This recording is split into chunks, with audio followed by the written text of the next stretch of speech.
Hello friends, welcome to Pebbles. நான் உங்கள் கோபி சுதா. நம்ம இன்னைக்கு செய்ய போகிறது மாதுளம்பழம் ட்ரை ஃப்ரூட் ஜூஸ்.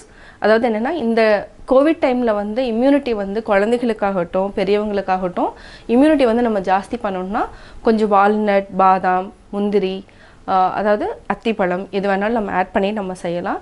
மாதுளம்பழம் வந்து என்னென்னா ஃபஸ்ட்டு வந்து நம்ம மிக்சியில் அடித்து வடிச்சிட்டு அதுக்கப்புறம் ட்ரை ஃப்ரூட்ஸ் ஆட் பண்ணி நம்ம செய்ய போகிறோம். வாங்க எப்படி செய்கிறதுன்னு பார்க்கலாம். தேவையான பொருட்கள் நம்ம ஒரு மாதுளம்பழத்தை நான் உரித்து வச்சுருக்கிறேன், 3 வால்நட், 3 பாதாம், 1 அத்திப்பழம், 4 முந்திரி. இதுக்கு தேவையானது ஒரு 100 ml மில்க் எடுத்துக்கலாம். ஃபஸ்ட்டு வந்து நம்ம மாதுளம்பழத்தை மிக்சி ஜாரில் போட்டு அடிச்சுட்டு வடிச்சிட்டு அதுக்கப்புறம் இது எல்லாத்தையுமே நம்ம ஆட் பண்ணிவிட்டு மில்க் ஷேக்காக பண்ண போகிறோம். இப்போ எப்படி செய்கிறதுன்னு பார்க்கலாம். இதுக்கு நம்ம கொஞ்சமாக தண்ணி விட்டுக்கலாம். இதை நம்ம அரைச்சி வடிகட்டிக்கலாம். இதுக்கு வந்து 1 டேபிள் ஸ்பூன் அளவுக்கு சர்க்கரை ஆட் பண்ணிக்கலாம்.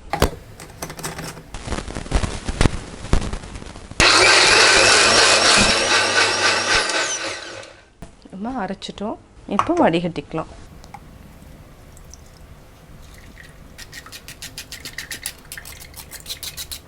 நல்லா வடிச்சுக்கலாம். இப்போ நம்ம இதேவே மிக்சி ஜாரில் திருப்பியும் ஆட் பண்ணிக்கலாம். ஆட் பண்ணதுக்கப்புறம் வால்நட், முந்திரி, பாதாம், அத்திப்பழம், இது கூட பால் 100 ml நம்ம அரைச்சிக்கலாம்.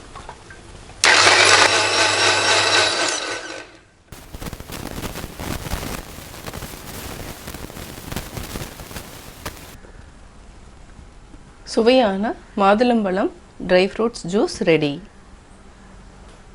மாதுளம்பழ ட்ரை ஃப்ரூட் ஜூஸ் எப்படி செஞ்சுங்கிறத பார்த்தீங்க. கட்டாயம் உங்களுக்கு இந்த வீடியோ பிடிச்சிருக்கும். நீங்களும் வீட்டில் ட்ரை பண்ணி பார்த்துட்டு உங்களுடைய கமெண்ட்ஸ் எனக்கு சொல்லுங்கள். பிடிச்சிருந்தா லைக் பண்ணுங்கள், மறக்காமல் சப்ஸ்கிரைப் பண்ணுங்கள். என்னோடய குக்கிங் வீடியோ முடிஞ்சதுக்கப்புறம் பார்த்தீங்கன்னா ஒரு திருக்குறள் வந்து நீங்கள் பார்க்கலாம். உங்கள் குழந்தைகளுக்கு நீங்கள் சொல்லித்தரலாம்.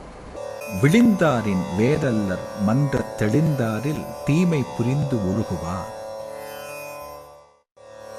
நல்லவன் என்று நம்பி உள்ளன்புடன் தம்மிடம் பழகியவர் மனைவியிடம் தீய எண்ணத்துடன் நடப்பவர் செத்த பிணத்திற்கு சமமாவார்.